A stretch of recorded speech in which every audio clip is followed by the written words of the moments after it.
Terima kasih, saya atas nama Angelina Mustika Mogorage dari kelas 5D program studi akuntansi akan menjelaskan pekerjaan UAS saya, mata kuliah akuntansi keuangan lanjutan.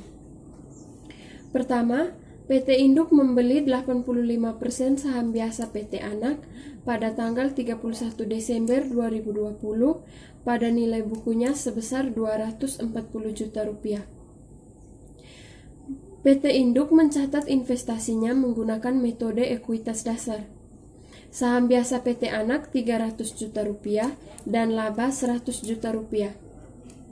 Pada 1 Juli 2021, PT Induk menjual tanah kepada PT Anak seharga 40 juta rupiah. PT Induk semula membeli tanah tersebut pada 1 Januari 2021 seharga 20 juta rupiah. PT Anak masih memiliki tanah tersebut selama 2021 dan tahun berikutnya. PT Anak melaporkan laba bersih sebesar 50 juta rupiah di tahun 2021 dan mengumumkan dividen saham biasa sebesar 30 juta rupiah. PT Induk mencatat investasinya di PT Anak menggunakan metode ekuitas dasar, di mana PT Induk mencatat bagiannya dari laba bersih dan dividen PT Anak, tetapi tidak menyesuaikan untuk laba perusahaan sebelum direalisasi metode ekuitas dasar. Jawaban pertama, ayat jurnal yang pertama adalah kas pada investasi pada saham PT Anak sebesar Rp25.500.000 didapat dari dividen Rp30 juta dikali dengan 85%, yaitu saham yang dibeli oleh PT Induk. Jadi, kas yang diperoleh PT Induk adalah Rp25.500.000 dan investasi pada saham PT Anak Rp25.500.000. Ini untuk mencatat dividen PT Anak.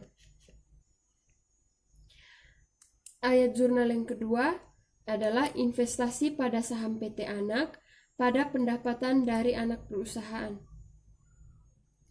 Investasi pada saham PT Anak dan pendapatan dari anak perusahaan didapat dari 50 juta, pendapatan 50 juta dikali dengan 85% saham PT Induk, maka didapat hasil Rp42.500.000. Berikutnya, investasi pada saham PT Anak. Biaya perolehan Rp240 juta dengan akrual ekuitasnya 50 juta dikali dengan 85% didapat 42.500.000. Jumlah dari biaya perolehan dan akrual ekuitas akan menjadi saldo pada tanggal 31 Desember 2021 sebesar Rp282.500.000. Dibuat diagram T dengan dividen Rp25.500.000. Selanjutnya, kertas kerja konsolidasi. Kertas kerja konsolidasi digunakan untuk menyusun laporan keuangan konsolidasi tahun 2021 dengan ayat jurnal kertas kerja sebagai berikut. Ayat jurnal yang pertama, pendapatan dari anak perusahaan pada dividen diumumkan dan investasi pada saham PT Anak. Ayat jurnal ini untuk mengeliminasi pendapatan dari anak perusahaan. Pendapatan dari anak perusahaan pada ayat jurnal metode ekuitas dasar sebelumnya adalah sebesar Rp42.500.000. Dividen yang diumumkan sebesar Rp25.500.000 dan investasi pada saham PT Anak adalah Rp17 juta. Ayat jurnal yang berikut adalah mengalokasikan laba ke kepentingan non-pengendali.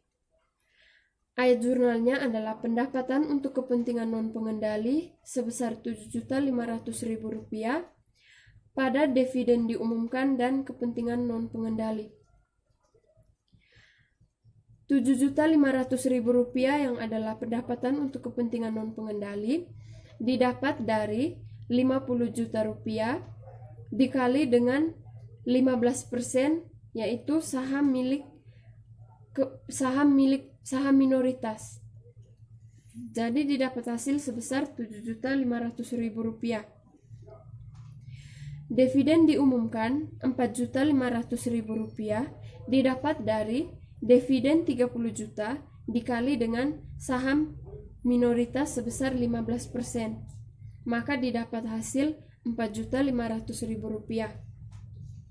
Dan kepentingan non pengendali sebesar Rp3 juta.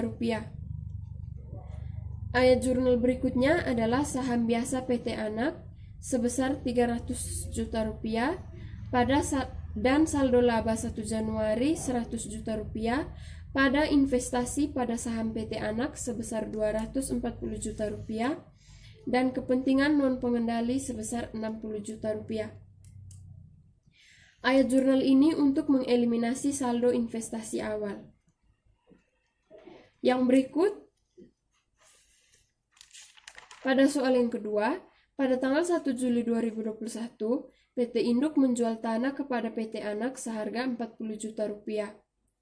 PT Induk membeli tanah pada 1 Januari seharga Rp20 juta.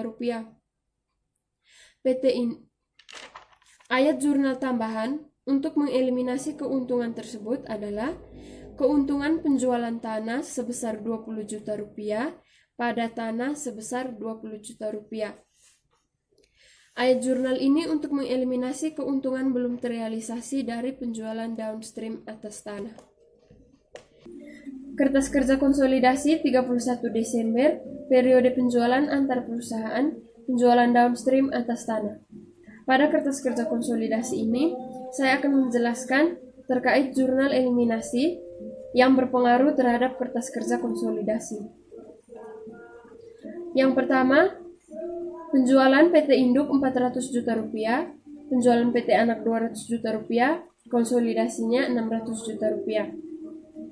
Yang berikut keuntungan penjualan tanah Rp20 juta, mengeliminasi keuntungan belum terrealisasi dari penjualan atas tanah di debit sebesar Rp20 juta. Pendapatan dari anak perusahaan Rp42.500.000 dan mengeliminasi pendapatan dari anak perusahaan di debit sebesar Rp42.500.000. Selanjutnya, pada pendapatan untuk kepentingan non pengendali, mengalokasikan laba ke kepentingan non pengendali pada ayat jurnal eliminasi Rp7.500.000 di debit dan konsolidasinya sebesar Rp7.500.000. Selanjutnya, saldo laba 1 Januari 2021, PT Induk saldo labanya Rp300 juta, PT Anak saldo labanya Rp100 juta, dan mengeliminasi saldo investasi awal di debit sebesar Rp100 juta dan konsolidasinya sebesar Rp300 juta. Selanjutnya, laba bersih dari atas. PT Induk laba bersih dari atas Rp202.500.000, PT Anak Rp50 juta, eliminasi di debit Rp70 juta, dan konsolidasinya Rp182.500.000. Selanjutnya, dividen diumumkan. PT Induk Rp60 juta, PT Anak Rp30 juta, dan dikredit mengeliminasi pendapatan dari anak perusahaan sebesar Rp25.500.000 di sisi kredit. Dan di sisi kredit juga ada kepentingan non pengendali Rp4.500.000 dan konsolidasinya Rp60 juta. Dan didapat saldo laba 31 Desember, PT Induk Rp442.500.000, PT Anak Rp120 juta, eliminasi di debit Rp170 juta, dan eliminasi kredit Rp30 juta, dan konsolidasinya Rp422.500.000. Selanjutnya, pada tanah, pos tanah, PT Induk Rp175 juta, PT Anak Rp40 juta, dan mengeliminasi keuntungan yang belum terrealisasi dari penjualan dikredit sebesar 20 juta rupiah dan konsolidasinya 195 juta rupiah. Setelah itu investasi pada saham PT Anak, PT Induk 246.400.000 rupiah.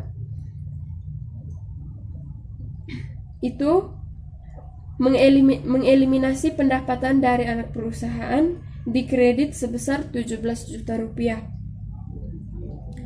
Dan mengeliminasi saldo investasi awal dikredit juga sebesar 240 juta rupiah. Dan debit yang didapatkan adalah 1 miliar. Sehingga debit yang didapatkan PT Induk sebesar 1.695.400 rupiah dan PT Anak 805 juta rupiah. Konsolidasinya 2.234 juta rupiah. Setelah itu pada saham biasa, PT Induk 500 juta rupiah, PT Anak 200 juta rupiah, dan mengeliminasi saldo investasi awal 200 juta rupiah di sisi debit sehingga didapatkan konsolidasi sebesar 500 juta rupiah. Saldo laba dari atas, PT Induk 442.500.000 rupiah, PT Anak 120 juta rupiah, eliminasi di debit 170 juta rupiah, kredit 30 juta rupiah, dan konsolidasi sebesar 422.500.000 rupiah. Selanjutnya kepentingan non pengendali, PT Induk sebesar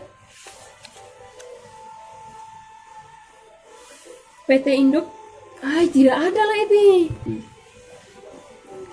Kepentingan non pengendali di sisi kredit mengalokasikan laba ke kepentingan non pengendali sebesar 3 juta rupiah dan 60 juta rupiah sehingga didapat konsolidasi sebesar 63 juta rupiah. Jadi total kredit yang didapatkan PT Induk 1.250 juta rupiah, PT Anak 720 juta rupiah, eliminasi di debit sebesar 370 juta rupiah, eliminasi di kredit sebesar 370 juta rupiah, dan konsolidasi sebesar 2.234 juta rupiah. Yang berikut saya akan menjelaskan tentang laba bersih konsolidasi. Laba bersih konsolidasi tahun 2021 dihitung sebagai berikut. Pertama, laba terpisah PT Induk sebesar 160 juta rupiah dikurangi dengan laba antar perusahaan belum terrealisasi dari penjualan atas tanah sebesar 20 juta rupiah sehingga didapat laba terrealisasi terpisah dari PT Induk sebesar 140 juta rupiah. Berikutnya, laba bersih PT Anak sebesar 50 juta rupiah dikali dengan 85%, maka didapat laba kepentingan non pengendali sebesar 42.500.000 rupiah. Laba terrealisasi terpisah dari PT Induk dijumlahkan dengan laba kepentingan non pengendali, maka didapat laba bersih konsolidasi 2021 sebesar 182.500.000 rupiah. Yang berikutnya saya akan menjelaskan tentang kepentingan non pengendali atau kepentingan minoritas. Pertama, terdapat nilai buku PT Anak 31 Desember 2021. Saham biasa sebesar 300 juta rupiah, saldo laba 120 juta rupiah, dan didapat total nilai buku sebesar 420 juta rupiah. Bagian proporsional pemegang saham minoritas dikali pemegang saham minoritas sebesar 15% dikali dengan total nilai buku sebesar 420 juta rupiah, maka didapat kepemilikan minoritas sebesar 63 juta rupiah. Sekian penjelasan pekerjaan UAS saya. Atas perhatian diucapkan terima kasih.